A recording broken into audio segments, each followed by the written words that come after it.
everyone, welcome to Malevolent Autopsy. If you're new here, welcome. This is a show hosted by patrons, featuring patron content as Malevolent is in its 5th season and updating live. This show is chock full of spoilers since every episode is meant to comment on a live update, so if you want to avoid spoilers for all of Malevolent as it's been released to chapter 228 or part 46, check out now and come back next time. Our episodes are recorded live, so you can always listen later. I'm Queen, my pronouns are she, her, and tonight I control Arthur's Achilles tendon. Hello, my name is PinchofPeppers, usually go by Peppers. I go by she, her. And today I am going to control Arthur's left collarbone. Ooh. That's very, very exciting. A very easily broken bone, if I remember correctly. Yes, all of the people in the 1700s would go crazy. I'm trying to make a joke about how you see a collarbone and suddenly you go wild. Okay, well, you are in charge of our summary this week, so I'm gonna let you take it away. Beauty. Okay, so in this episode, Arthur and John are currently struggling against the child's influence while they attempt to grab their bag. Every time they focus on the lantern, they start to lose their will and are enthralled. The child gives the bag back to the two, and as it turns away, Arthur tries to speak with it. When they get closer, they find that the child is feasting on a raw deer, especially its hindquarters. Under its hood, the child is in fact not a child at all. It is a horrific creature with jagged teeth, a wide grin with blood dripping down, red eyes, and small wisps of hair. The enchantment it has on them doesn't drop as Arthur continues to ask for guidance. It guides them to a spring of water which is surrounded by graves. The two of them still struggle to try to pull out of the magical enthralling, while Arthur feels compelled to drink. I love that. I am also terrified of whatever this thing is. Yeah. Well, never mind. Never mind. Okay. Well, I was thinking of a joke. No, actually. I am going to respect your decisions to withhold jokes. I've learned that that's a really good indicator and that I should trust you when you don't make a joke on the podcast. Hey, I'm just a girl. Are you, what do you have any idea of what this is? I don't know if you're a lore mythological creature girly, but I have no idea. So I am not a malevolent lore girly, but I have heard a bunch of people mention that this may be a grinner. Apparently the grinner is from an earlier cult, I was about to say Cult of the Lamb, Call of Cthulhu. Call of Cthulhu game that Harlan played with the rest of his friends. And apparently these grinners are involved.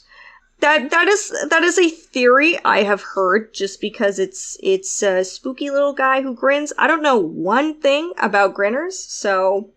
From what I remember reading out the description of them on the podcast a few episodes back, they are a little bit more actively bloodthirsty, and from what I recall, they seem more active, I guess, is the point. They're more, they would be in pursuit of something rather than being kind of, I don't want to say this thing is chill, but it hasn't attacked us, which I guess might be uncharacteristic for a grinner. Yeah. So with that additional info, I'm kind of in the dark. Yeah.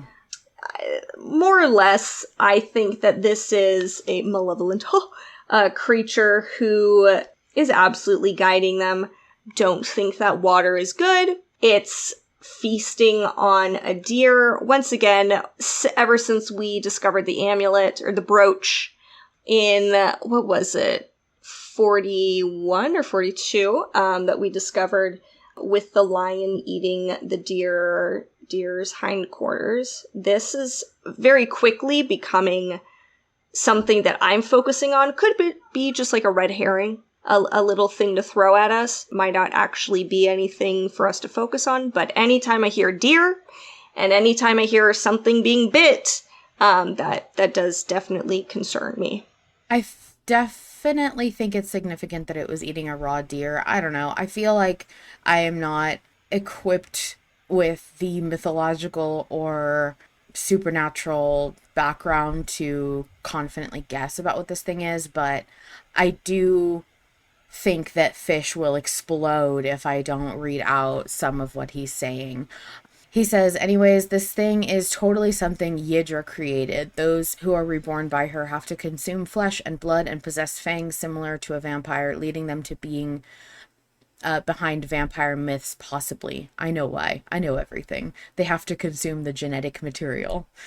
I love fish, and he's apologizing for talking too much, or probably something like that. But I love all of the, I guess I want to say, like, I don't want to call it mythos, but like I appreciate all of the intellectual like stimulation that fish brings to the side of like guessing what creatures are and more about gods and understanding stuff like that, because it's genuinely not something that I'm well versed in. And I think a lot of people listening, I think if you're listening to a Malevolent fan cast, you probably care a little bit at least about scary creatures and the lore behind them and things like that. And you know, you never know what tidbit we read out that somebody might catch onto and go down a wiki rabbit hole. So I think those things are always valuable contributions to the show. And just because I don't know a whole lot about it doesn't mean that it doesn't belong on the show. I want everybody to have a voice here. Benjamin Frogcrow says, with the theory that Mother Darkness wants to consume John, the deer thing suddenly becomes very ominous. Max says, I have a complete normal level of interest in scary creatures. Dead lying. Yeah, I think a lot of people who are interested in scary creatures are probably into Malevolent for a good reason. There are lots of spooky creatures in Malevolent. I am very excited to have another like creature and not necessarily hag moment where something wants to have a philosophical conversation with Arthur or John. I think it's gonna be fun to see if this thing comes back. I am a little bit worried that it is not really gone and might just not be visible to us, might have scooted away. I don't know. I get a really bad feeling about him drinking this water, but there's not much we can do about it. Yeah, I think something that I am kind of wondering is if they're really going to be able to break out of this enthralled kind of state that they're in. I think that people are getting closer to discovering how to break the code that so far has been kind of masking the poll decisions. Not quite sure if we have a confirmation that has actually been cleared. You have my love, because I'm not doing that. Yeah, I think from what I last checked, there are a few very casual potential leads in the code cracking section of the Discord, but nothing definitive yet. We probably will know more next poll. There is somebody who was doing a substitution method where they substituted letters and numbers, and I couldn't fully understand how that worked, so I'm not even going to try to explain it. But they got something approaching some kind of word combination. It's just that the idea right now is that the poll options don't necessarily mean they're not like to be decoded as options on their own. They're to be decoded all together. So for example, you know, if you have 3 polls, that's 2, 4, 6 options, and together those 6 options make, you know, part of a couple of words. So it's not so much trying to answer a question in these polls, but deciphering some kind of message when they're all put together. And we're not 100% sure that is actually what's happening, but that seems the most likely theory right now. We'll know more the last poll that comes out. But either way, I don't think, I mean, I'm glad that it's not crucial that we solve this because nobody's been able to. And I think it's interesting where how we can get so close to tying when we're not even really debating over anything. We've Yeah. actually been terrifyingly close over and over again during these code cracking polls, and there's not really anything you can do about it, because really what happens, I was saying this earlier in the poll chat, was you have people who don't care because they can't understand what they're voting for, and they don't have time, or they're not interested or whatever, and they just pick an option and leave. And then you have everybody else who is the opposite, where they care, or they have an idea or a theory, or they vote on a vibe, or they have any kind of stake in what they're picking. And it's really up to those people to make sure we don't tie, because the people who are voting and leaving aren't going to see that we need to untie. They probably don't look at the poll again. So I fingers crossed that those who care a lot about which option is being chosen don't let us tie. Yeah. I will, so I have a comment regarding the, how this has impacted the polls, but really quick, just because Fish is really dropping some theories into the chat. Fish states that one thing I'm afraid of is the possibility that this isn't water, but it is literally some form of Ydra, because one of the ways that a link is formed between Ydra and a new cultist is for the cultist to, quote, taste the flesh, end quote, of Ydra. And if that happens, it's fucked, because that means Arthur's hilt is tied to that avatar of Ydra, and to destroy it would probably kill him. If, however, Harlan is going with that exact lore. I mean, which he may not. And then Fish also says, I expect that maybe John's presence already inside of Arthur would complicate trying to take Arthur over, maybe. Yeah, it's kind of up in the air. I love seeing all the different theories. I love not knowing a single thing that people are talking about. Don't even know who Ydra is. Slay. I know that Fish has explained it once before. I already forgot. I'm not the best when it comes to lore, unless it's like in Skyrim and they've said it 12 million times who Talos is. Yes, I know who Talos is at this point, brother. You've told me 12 times. And that would be the same with the King in Yellow. I only knew about the King in Yellow because it said 12 million times. Yeah. Regarding how this has been impacting the polls, it has actually been a massive relief on my end.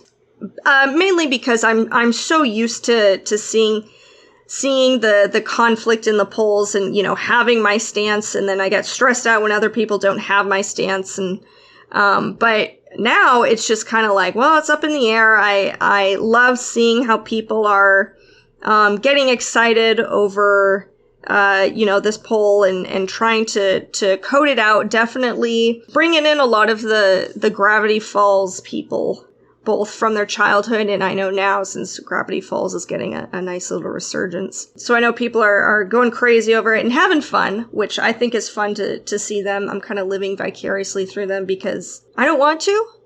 So it's a nice break for me personally. Yeah, I'm glad that you're vibing. I am dying. I'm withering and dying. I have never felt so. It's not until we get a poll like this that I realize how strongly connected to the polls my presence in the Discord is. Really, I have not been very active in there. I mean, my life is really busy right now, but more than that, honestly, is the inability to argue with anybody over what is going on. It's driving me up the wall. I can't argue for something I don't understand. And it's Lambda says, on a scale of 1 to 10, how bad do you want a divisive poll? I'm gonna say like 13. I'm dying.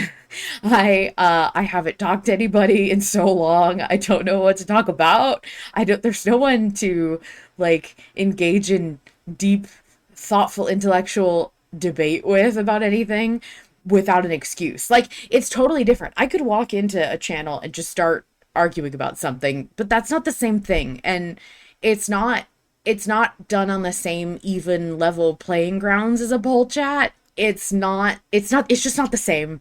And I miss the stress. Like, I don't know what chemical gets released in my brain when I get to like talk about a poll and go back and forth and I change my mind and then I get stressed out because we're super close. Whatever that is, that adrenaline, that stress that feels good, that is like dormant in me and it feels wrong. Like there's part of my system is broken. It feels bad. I don't like it. But I'm very respectful of the fact that like this is a new thing and I'm trying not to be too harsh. I know that after this part we should be finding some semblance of like normalcy. I definitely have been trying to take out my frustration about not having anything to yell about on things like chores. And Fish says, "Is this why you went off about laundry today, Queen?" There was a lot of caps locking in that discussion, so I was wondering if it was projecting. Privately, Fish and I and a few other people were talking about doing chores and how much I hated laundry, and I did get super spicy over laundry, and I think it's because I have nowhere to direct that energy. Really, that's what I'm blaming it on. I mean, real, a bit real. I do find it very funny. As usual, we always comment on the fact that Queen and I are very different in this regard. I'm loving the lack of stress, and you're hating that. I find that very funny because I'm like, whew, oh, thank God, we can relax.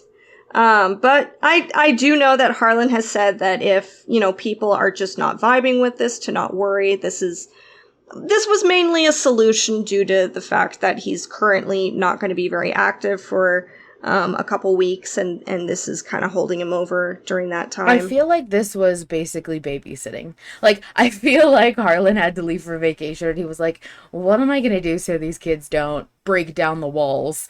And then he sat a code down in front of us and went, okay, guys, have fun with that. Yeah, And it play. worked. Go ahead and play. Yeah, it absolutely worked. This is the enrichment in the enclosure. Yeah, Okay. it's very sweet. I think we're gonna move on to a special little activity that I have planned here. So, if you have been listening to Autopsy regularly or if you're binging it, we last episode Peppers could not be here and we had Ren on as a special guest and we talked about some old votes. Now, I didn't think it was very fair for us to talk about old votes with Ren and not Peppers. So, you are going to have to hear me talk about votes that I just talked about last week, but it will be fun and cool still because you get Peppers this time and there's a potential that we could yell at each other. So, Yeah, get excited for yelling. yes, okay. So, Peppers, Season 1, Part 3, The Mansion, Chapter 15. This was requested by Graham. This is: the Wraith was bound to the wheelchair after Arthur and John recovered the baby, and they were left with the choice of setting her spirit free or killing her for good. So this was Spare the Wraith, which got 6 votes, versus Kill the Wraith, which got 1. What would you have voted, do you think? I remember listening to the episode my very first time, and I was very much of the mind of, you know what, when I was in that mind, when I was listening to it, I was kind of like, how can you know? When John's making the statement of, you could spare her. And I guess there was a part of me that was like, well, how could you know that? Forgetting that he quite literally, has more experience with these monsters than I would. And I think for self-preservation, it would be a temptation, to just kill her because, she's been attacking us and kind of that self-preservation would kick in. But I think at the end of the day, I do think I would have chosen to spare her, simply because there's a lot of sympathy when it comes to her having lost her child, and she's kind of locked in this scenario, and she can't seem to leave, and to set her free would seem like a very merciful thing to do. Yeah. Okay, I get that. I would have also chosen Spare the Wraith. So we are in agreement on that at least. Part 5, The Gift, Chapter 23. Cass suggested this one. In the hospital, after finding Amanda Cummings' body and realizing they have a death vision, uh, Arthur wants to get answers, but John warns him that everything has a price. They don't know what using this ability will cost them. Arthur remains stubborn and John relents. That was touch the body with 10 votes or leave this place with 2 votes. Touch the body. Yeah, touch the body. I mean, they had no leads.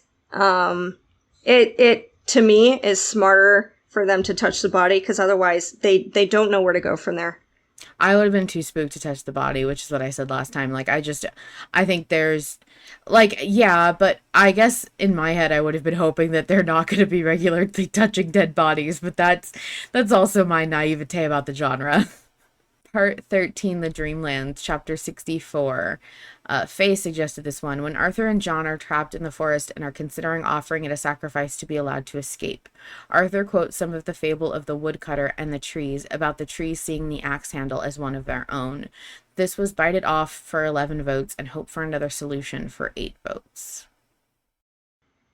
Yeah, I would have not opted to cut off my fucking finger. That was... Yeah, if I was there, that wouldn't have happened. I'd be like, no, we can figure something else out. I'm not chopping off my finger for this. This is ridiculous. That's shocking to me. I would never have guessed that. Really? Yeah, I would have totally thought you would be insane and bite your finger off. Like, that seems like a very survivalist Peppers move. No. Well, okay, because I also hear... Okay. Sorry, Paper Flood said, rip to Arthur's pinky, but Peppers is different. Yeah, literally. You think I'm gonna... Okay, to be fair, they chose, like, the least important, like, part of the body. Like, nobody needs your pinky. I'm not a doctor, so don't quote me on that. But, like, yeah, that makes sense. But for that to be... That was, like, their first decision. I would have not done that.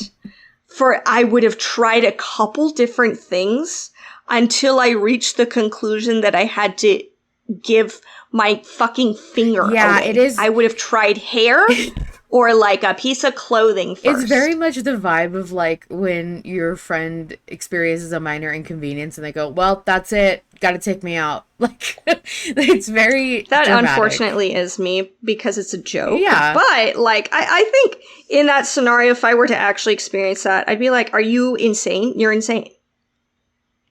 Oh, it's critical for grip strength. Well, I don't have that, so we're good. Lambda says the pinky have posted a screenshot that says the pinky finger is critical for grip strength. Well, that's great because Arthur does not have a grip and it never has, so it does not need it. No, I would not have voted to. You know what? No, I actually would have voted to bite it off only because the fact that the other choice is worded "hope for a solution" just sounds wrong. Like, hope for another way I guess. Sounds like it's gonna fail. Yeah, I guess I didn't also take into account the phrasing of hope. No, you do something. You don't just sit there and twiddle your thumb and be like, well, hopefully something else will happen. No. But there's also a part of me that's like, really, bro? It's funny really? To me that they chose to bite it off and not any other way they could have, like, taken it off. Like, I don't know. I just feel like there were other solutions out there. Arthur really jumped to, I'm really excited to chomp off my finger. Yeah. Bro was sick of it. He was eager. He was a little too eager, in my opinion. Part 18, The Madness. Thank you again to Vol Control who put together this document last time. In parentheses, I didn't mention this the first time I read this document, but in parentheses for this vote, he goes, giving lots of context because I don't fucking remember what this episode is at all. While exploring the interior of the mountain, a new voice appears in Arthur's head, that of Frank Underhill. He urges Arthur to ask John about Emily McFarland. When pressed hard enough, John confesses to killing her because he wanted to.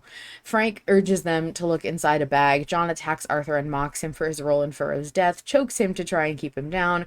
Arthur breaks free and finds the selenine in the bag. Frank claims that Arthur only loses control of his body parts because his mind is fractured and the selenine will restore it. So this was drink the selenine, which was 12 votes, and do not drink the selenine, which was 15 votes. Okay. See, this is the problem because I know what Harlan said if Arthur had drank it. If Arthur had drank it, then he would have regained his body parts. My problem is I don't trust anyone.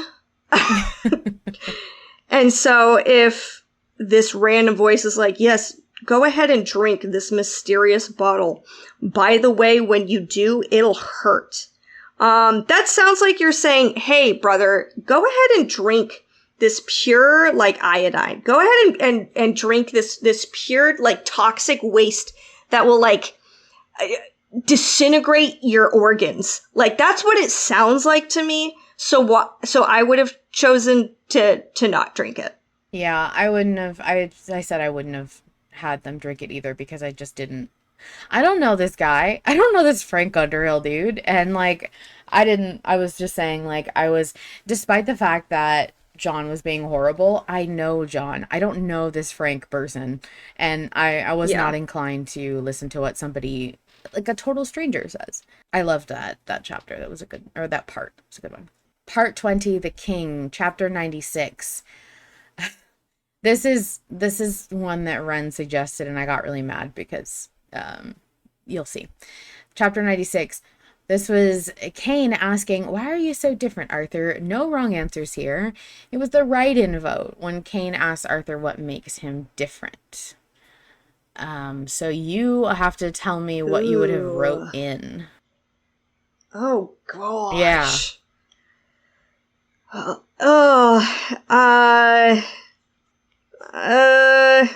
I kind of disagree with what Arthur said. I'm so sorry. I am aware that someone wrote that in.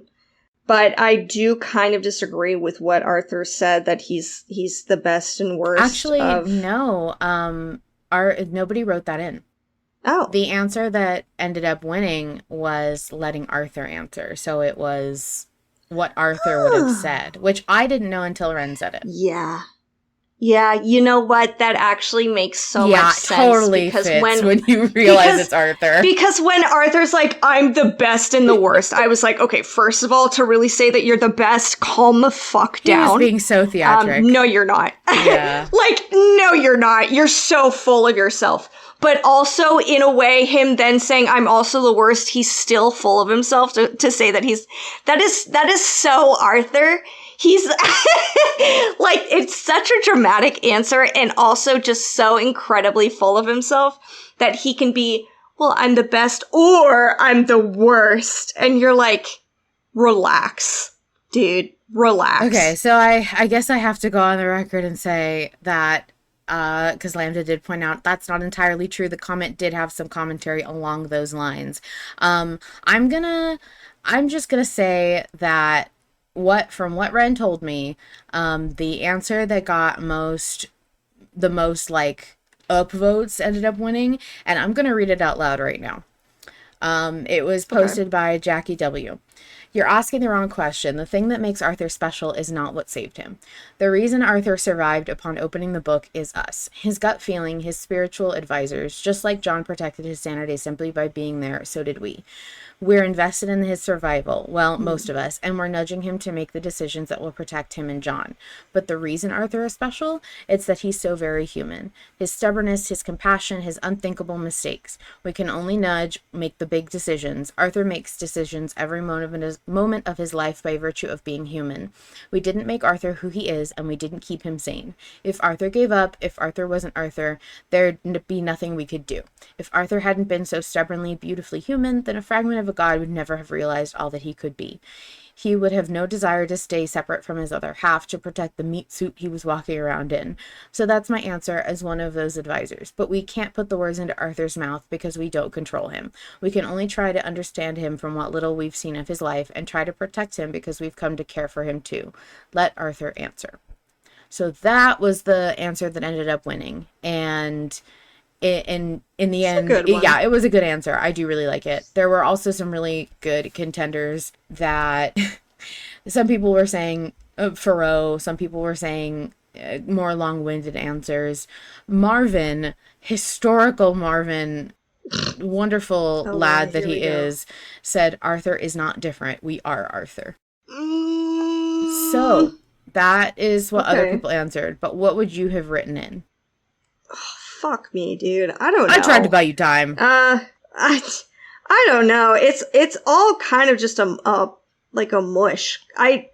I do agree that it has something to do with his capacity for survival that you don't really see in that many people. It's kind of this mix of his survival and his luck and his the tragedy that he's experienced. I do think that he has some sort of favor with something, but at the same time, I kind of don't want that to be the case. I don't necessarily want like some I don't want his survival to be the choice of another like god. I want this to be him and his own like willpower or his own dumb luck or his own, all of it is based off of Arthur and not someone else's whim. So that's why I kind of feel like it does come ultimately from him.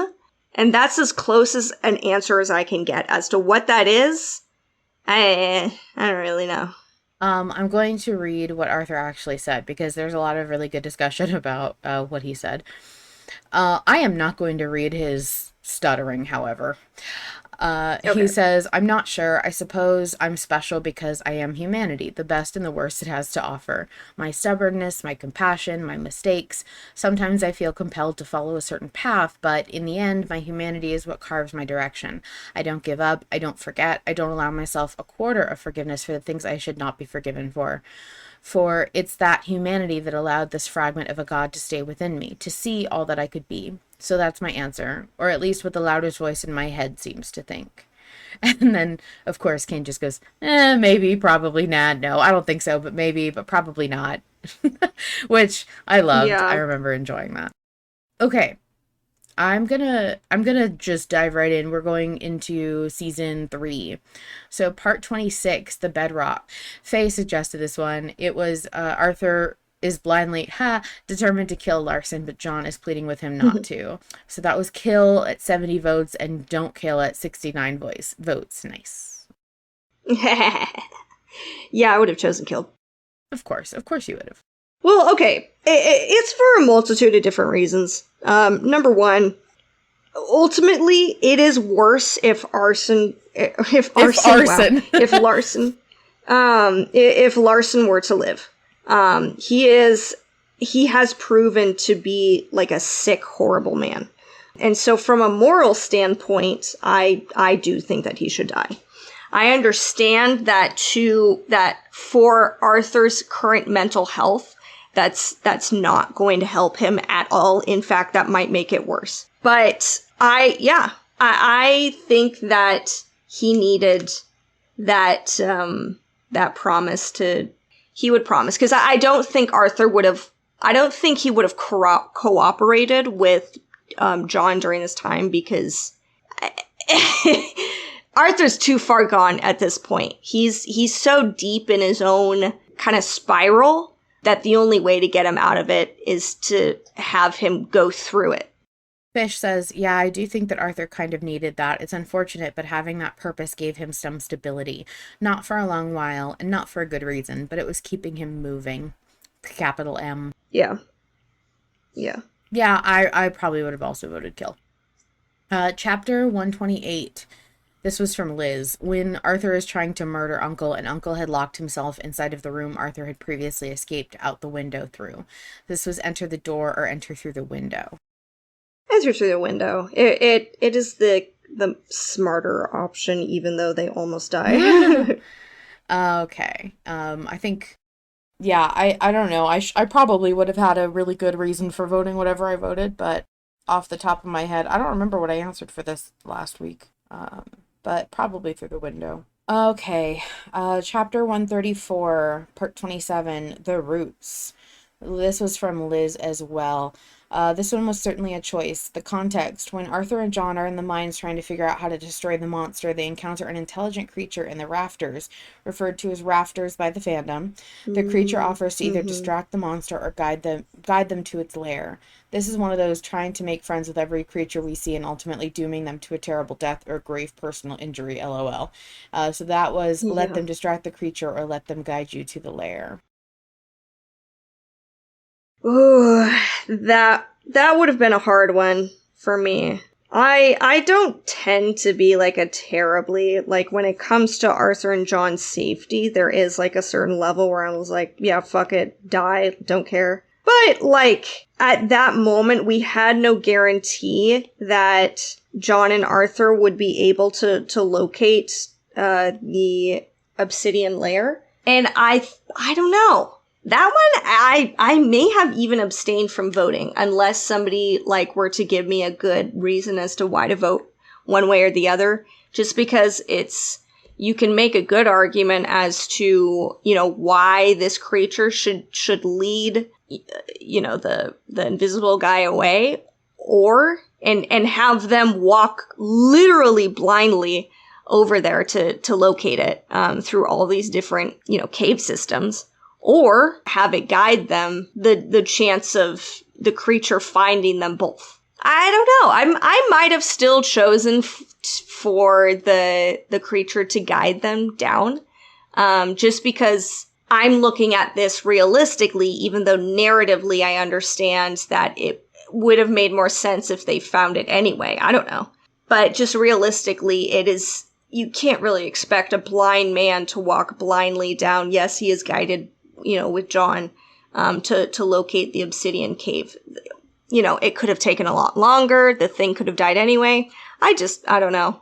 That one's kind of up in the air for me. Okay, so part 28, the undefeated, bread or cheese? Cheese! Cheese, You're cheese, cheese. I adore you. You're so wrong. No! No!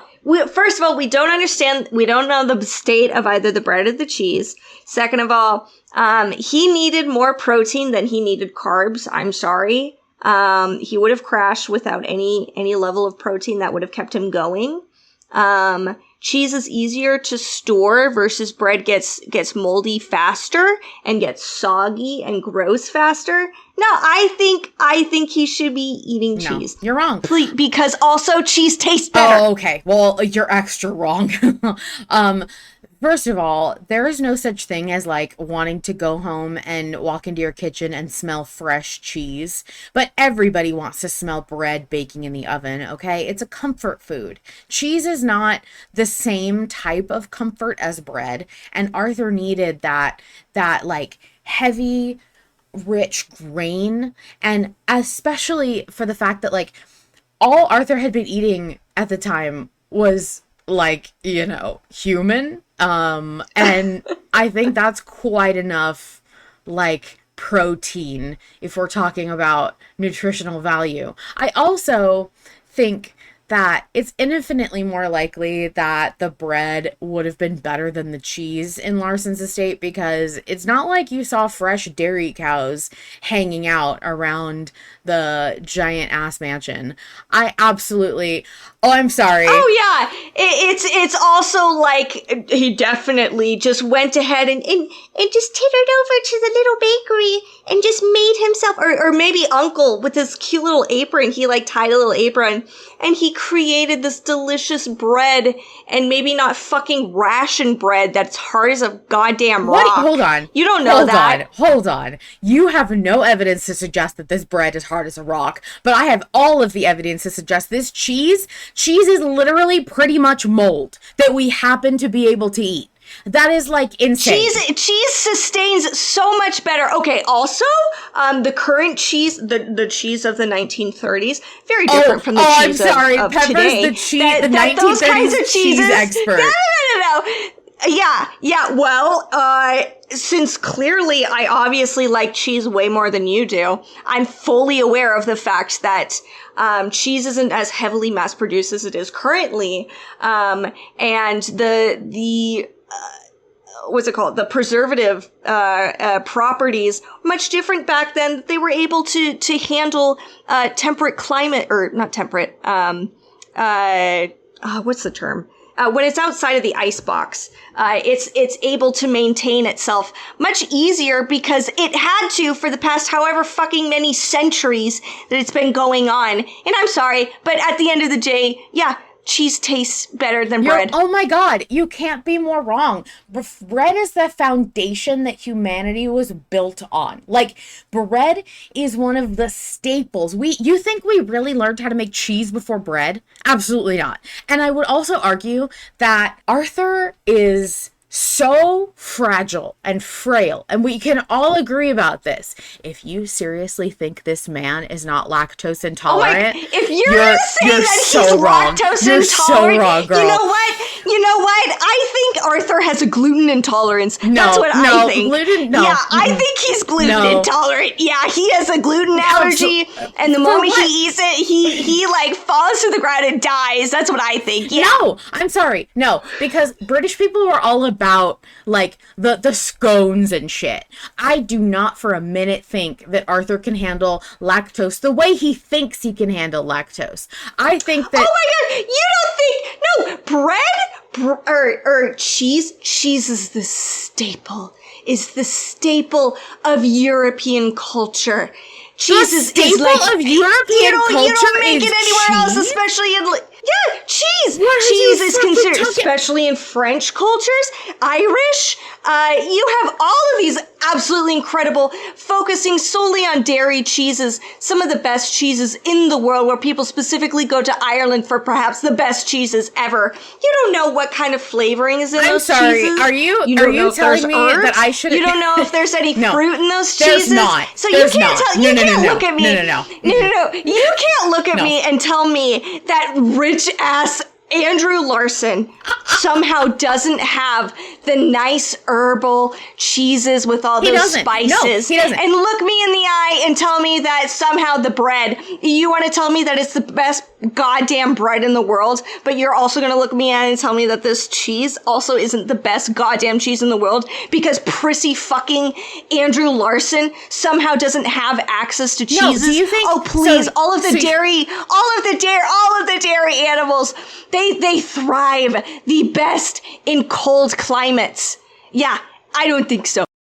Peppers, I respect you. I appreciate you, and I can understand that we have like many differences in our opinions and our perspectives, and our values are different, and that's also fine.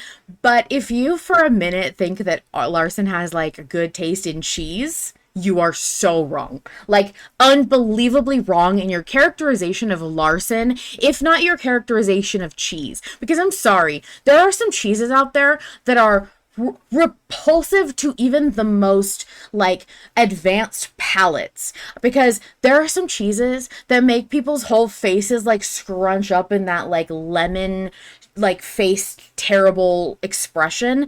And the fact that you think Larson isn't the kind of person to buy cheese he doesn't even like because it would say something good about, like, oh, the fact that he has such high society taste. And then poor Arthur is going to chomp into it, not having any idea, because this man is not one bit cultured, and suddenly be like, oh God, like, have to spit it out. No, I'm sorry. Also, I will just tell you, bread won that vote by a fucking landslide. So clearly I am on the right side of history here, and people will remember that you took the side of cheese, which like is pretty much spoiled milk on every level. And I also don't... Absolutely incorrect. Absolutely. Okay, yeah, well, bread is just wheat that's been sitting in the sun too long. You can't summarize it bread like needs that. Bacon. Absolutely not. You also don't understand that Larson is a southern man. And you know how much southern men love their fucking cheese? Dude, it's in practically every single dish. And as a now, I've decided a southern woman who now lives in the South. That cheese is on every single casserole. It's on every single baked potato. It's on the goddamn deviled eggs. It is everywhere, and you know what? It tastes amazing. Just because cheese is everywhere doesn't mean it's good. The best mac and cheese. Oh, you've never eaten proper Southern mac and cheese. Hey, guess what? I hate mac and cheese. Okay. I hate mac and cheese. Just because the bread is there doesn't mean it's actually good bread. You joking me? What if it's bread is so much more palatable? I'm sorry to reveal this to you, but sour bread tastes like ass. Sour bread? Disgusting. What are you talking about, sour bread? You mean sourdough bread? Sourdough bread, whatever. I don't even, because it's so disgusting, I don't even bother to remember the full name. You're insane. You are clinically insane because you've never had a sourdough grilled cheese sandwich, and I'm so sorry for you. Because what makes... Oh, okay, I'm sorry, what's in that? What's in that? Cheese!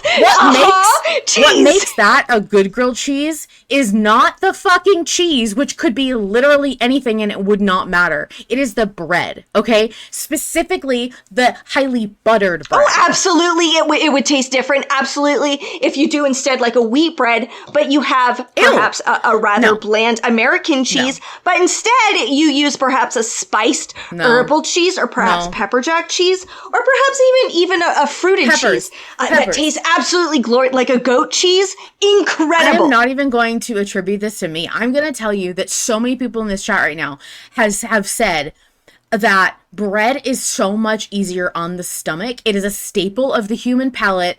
That's from Axel. That's not from me, but I fully agree. Like, do you really think that I'm sorry, people are posting memes in the chat.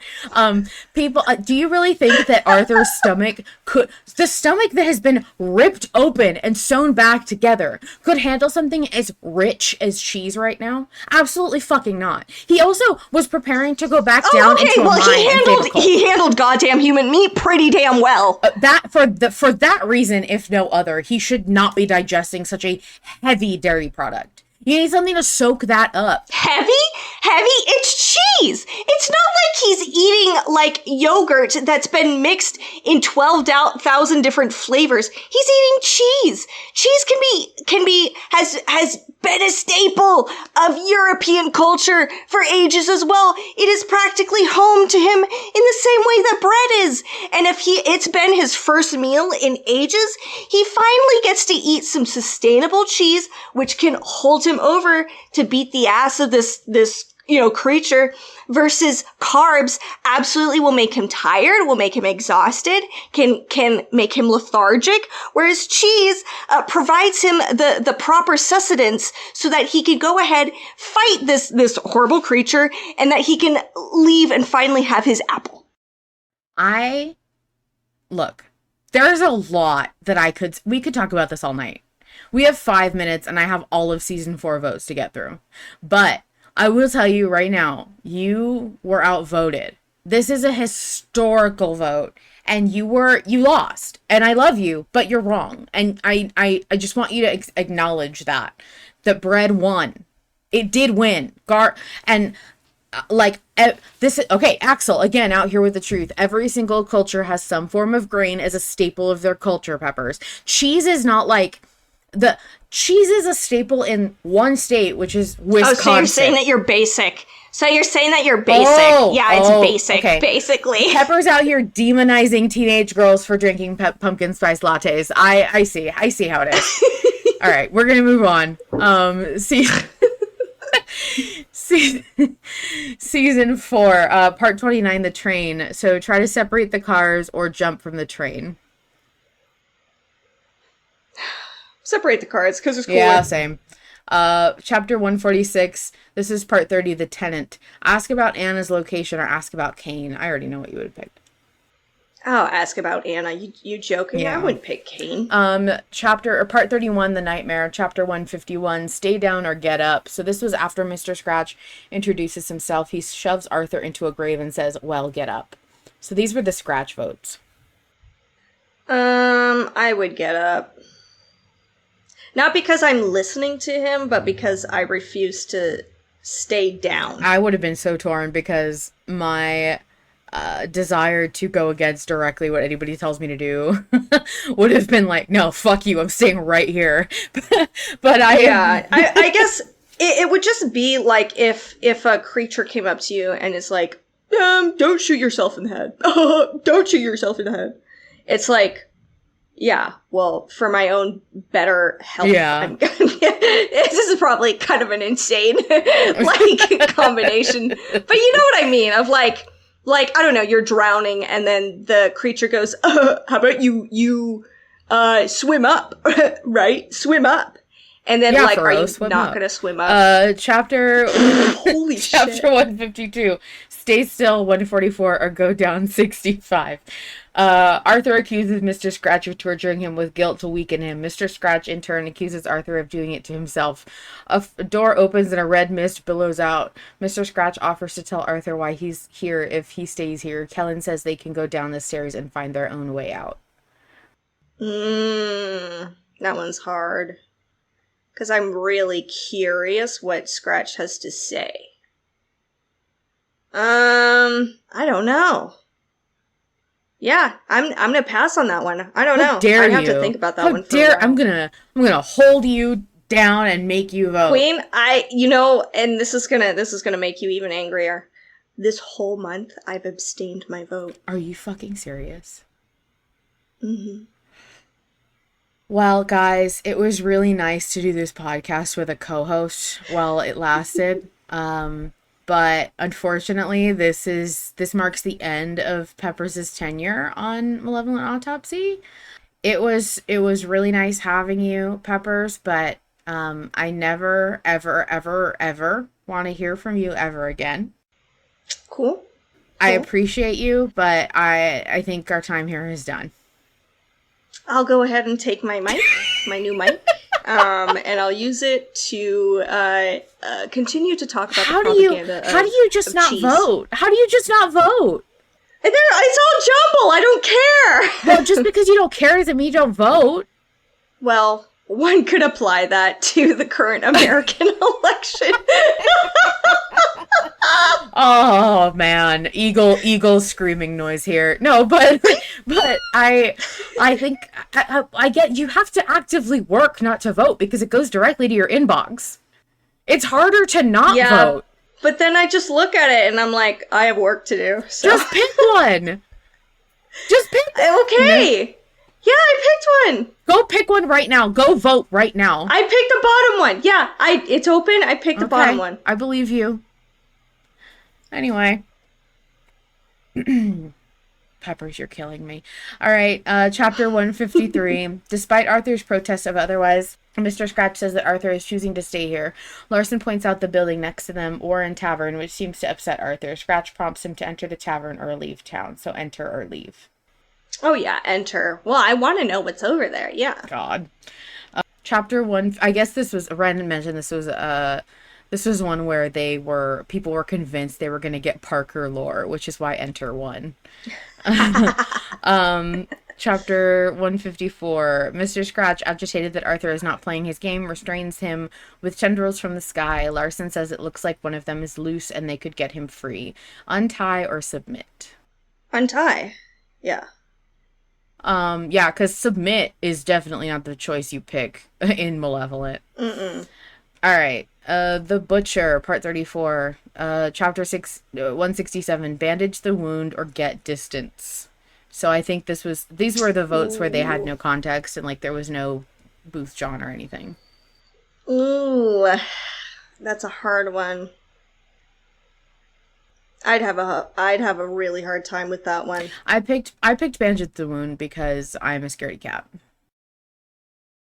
I think my only reason is, well, yeah, they've been shot pretty badly. But no, it makes sense because if the Butcher was able to track them to that location, maybe crossing distance doesn't really matter. So it matters more that you kind of do the most immediate thing, which is bandage the wound. So I would have had a really tough time with this one. I'm not going to lie. Yeah. I probably would have flip-flopped. Graham mentioned they had Booth John, but only Booth John, his word was the only one they had to go on. They didn't know what exactly Arthur was doing because the episode was Butcher POV, so that was my bad. I misspoke.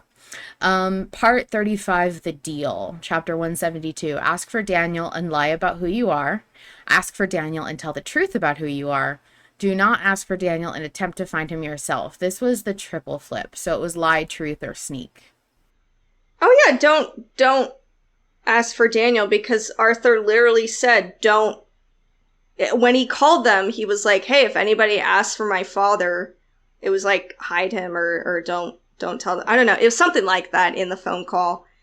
So all you had to do was just remember what Arthur said a couple episodes ago. I love that you make it sound so fucking simple, like a huge slap in the face to everybody who worked so hard on this vote. I just said that I would have voted do not ask for Daniel and attempt to find him yourself because I was worried about maintaining a lie and I didn't think the truth would work. So that would have been my position.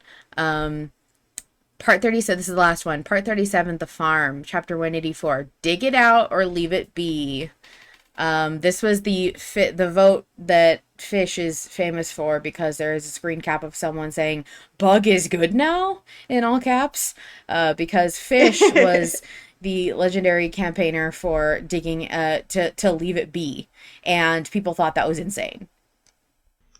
No, dig it out. I'm sorry, Fish. You're insane. Yeah, even though he ended up being right, that still, I cannot imagine. I cannot imagine thinking that like, I love Fish and I fully respect him, but I don't know that I ever would have trusted him like that. Yeah, I'm sorry, brother. And we have that image. Yes, I have the screen cap saved to my computer because I thought it was so funny. I wasn't around for that vote or any of these votes. What was your first vote, Peppers? My first vote was what memory they were going to forget. That's right. We came in on the same vote. Or give up. Yeah. What did you vote for that at all? I did. I voted for Oscar to be forgotten because it mattered more that Furrow. I was stunned. Ha ha ha. Yeah, I was stunned that Oscar or that people were voting for Furrow. I was baffled. Yeah. Yeah, I remember some good arguments for that, but I'm glad ultimately, well, I don't know. Maybe I'm glad that that Oscar won. We still don't know what happened as a result of that vote. Yeah. Okay, I think that settles it for tonight. I had such a blast tonight. This was great. Thank you for hanging out with me and talking about old votes and being so wrong about cheese. I will take my mic and I will go. Thank you, everybody, for joining us, and we will see you next week. The horrors persist. And so do we. Bye.